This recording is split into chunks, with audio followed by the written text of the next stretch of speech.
99% من الناس بيفشلوا في الربح من الإنترنت، وده مش علشان الإنترنت كذابة، ده علشان تفكيرهم غلط. الناس بتدخل المجال ده وهي متخيلة كنز مفتوح وفلوس سهلة ومجهود قليل، بس الحقيقة عكس كده تماما. النهاردة هفهمك الصح وهغير طريقة تفكيرك عن الموضوع ده للأبد. يلا بينا نبدأ، بس قبل ما نبدأ المطلوب منك دلوقتي انك تجهز الورقة بتاعتك والقلم ومشروبك الخاص، لان ممكن الحلقة تكون طويلة الى حد ما. ويلا بينا. اول حاجة معانا وهي المفاهيم الخاطئة عند الربح من الانترنت. طبعا المفاهيم الخاطئة بتتقسم الى عدة اقسام، واول اسم فيها وهو الربح من الانترنت سهل وسريع. طبعا كل شخص بيكو دلوقتي لما يسمع الربح من الانترنت بيقوم جاي داخل على الفيديو. انا حاولت اني ادور على كلمة غير الربح من الانترنت، لانها بقت كلمة قديمة خالص ومش عارف ايه وحاجات زي كده، وكلمة تلفت الانتباه والنظر. فاحنا حاولنا انه بس ما لقيناش، حاولنا ندور على كلمة غير الربح من الانترنت بس ما لقيناش. خليكم معانا. الربح من الانترنت سريع وسهل. طبعا كل شخص فيكم مفكر انه الربح من الانترنت سريع وسهل. لو كل واحد فيكم فكر انه الربح من الانترنت سريع وسهل كان الكل ساب شغله وبدأنا كلنا نشتغل عبر الانترنت. بس فعلا اثبتت الدراسات انه الربح عبر الانترنت محتاج دراسة ومحتاج مجهود ومحتاج صبر ومحتاج حاجات كتير قوي. فعلشان تربح من الانترنت محتاج انك تصبر ومحتاج ادوات كتير ومحتاج حاجات كتير علشان تقدر انك تطلع الفلوس عبر الانترنت. فطبعا حاجة عادية لازم انك تصبر ولازم يحصل معاك حاجات كتير عبر انك لما تيجي تحقق الربح من الانترنت. بس يعني لازم تصبر وفي حاجات كتير هتواجهك واحنا كمان عمالين نتكلم بيها.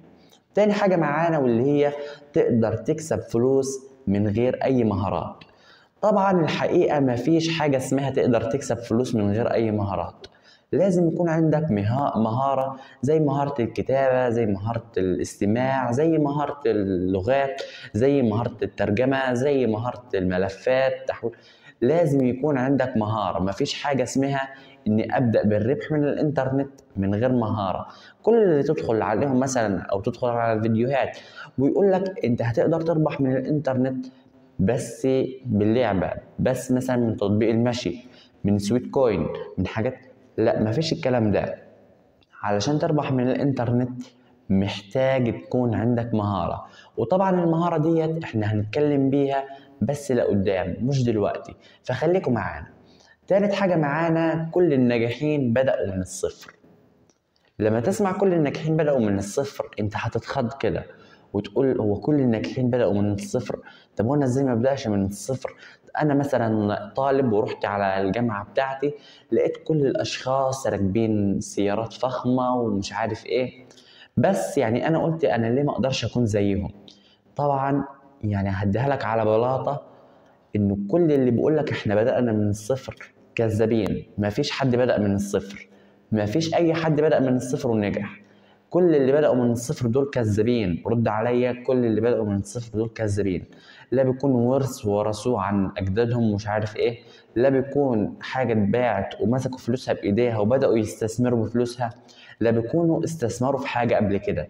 بس انهم يدخلوا مباشرة يقول لك احنا بدأنا من الصفر وعملنا اكبر مشروع وعملنا اكبر فيلا وعملنا وعملنا وعملنا.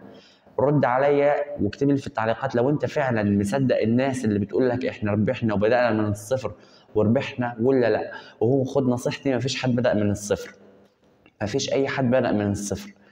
انا مثلا كنت عشان ابدأ من الصفر اول $5000 ليا بديت في موقع فريلانسر، وعم نجحت في موقع فريلانسر وبديت احقق، ولازم ادفع في الموقع فلوس عشان اقدر. يعني كل حاجه عايزه انك لازم يبقى معاك فلوس وتدفع فلوس علشان تقدر تنجح. فكل اللي يقول لك بدينا من الصفر دول كلهم كذابين وصدقني. طبعا الجزء الاول كان معانا وهو المفاهيم الخاطئه عند الربح من الانترنت. نبدأ بالجزء الثاني معانا واللي هو ازاي تفكر بطريقة صحيحة في الربح من الانترنت.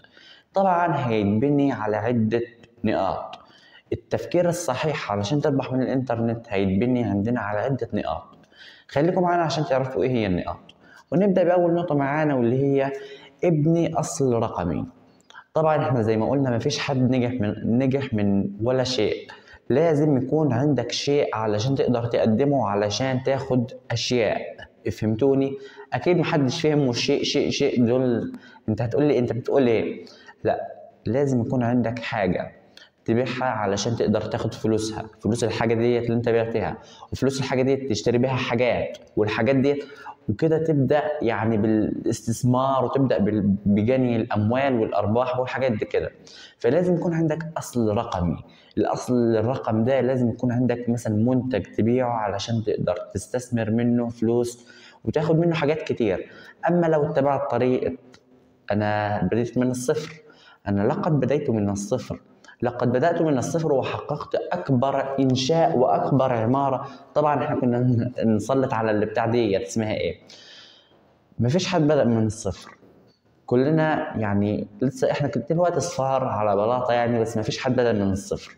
فنصيحة مني ليك، ما تقولش مثلا أنا هبدأ من الصفر وكده، لا، أنت لازم يكون عندك أصل رقمي علشان تقدر تحقق النجاح والفلوس. تاني نقطة معانا واللي هي اتعلم مهارة مربحة. طبعا احنا في البداية قلنا انه لازم يكون عندك مهارة او يكون عندك حاجة تقدمها علشان تقدر تاخد منها فلوس. لازم يكون عندك مهارة مربحة. ما تقولش مثلا انه انا ما عنديش اي مهارة وهنجح، لا، لازم يكون عندك مهارة زي الترجمة، زي القراءة، زي الكتابة، زي مثلا كتابة السكريبتات، النصوص، الترجمة، الملفات، حاجات كتير. اي مهارة عندك اتعلمها. اللغات، أهم حاجة لازم يكون عندك مهارة تتعلمها علشان تقدر تاخد من وراها الفلوس. من غير ما يكون عندك مهارة، أو بالمعنى العام أنت بإمكانك تكون مليونير ما عندكش أي مهارة بس من العمل الحر، واللي هو مثلا إنك تطلع تشتغل بإيدك هنا وهنا وهنا. أما خاصة من الإنترنت لازم يكون عندك مهارة، ضروري يكون عندك مهارة. تالت نقطة معانا واللي هي الأخيرة ودي حاجة مهمة، الصبر والاستمرار. طبعا انت لازم تصبر وتستمر، لان في عندك مثلا اللي بيقول لك شخص ناجح بدأ وسمعنا عنه كتير وبعد كده ما عدناش شايفين ليه اثر ولا عدنا نسمع عنه حاجة. طب ليه؟ هو صبر واستمر في البداية، بس بعد النجاح لا عاد يستمر ولا عاد يصبر. فدي حاجة بتموت نفسك وبتموت مشروعك بالبطيء. فانت ضروري انك تستمر، ضروري انك تصبر. الحاجتين دول خليهم دايما معاك، الاستمرار والصبر. لولا الاستمرار والصبر انت ما كنتش نجحت خالص. يعني ضروري انك تستمر وضروري انك تصبر علشان تقدر تنجح. طبعا يعني هي دي كانت الحلقة بتاعت النهاردة، وإن شاء الله هنعمل لكم حلقة تانية ملخصة وشاملة كل حاجة عن إزاي أنا أخدت أول 500 دولار، ولمين اتبعت الطرق علشان أخد أول 500 دولار، وكل حاجة علشان أقدر أخد أول 500 دولار. طبعا هي دي كانت حلقتنا للنهاردة. اتمنى تكون عجبتكم، واذا ما عجبتكوش اكتبوا لنا في التعليقات واحنا مش هنقصر معاكم. اي خدمة عايزينها راسلونا واحنا في خدمتكم. رمز الفكرة دايما معاكم.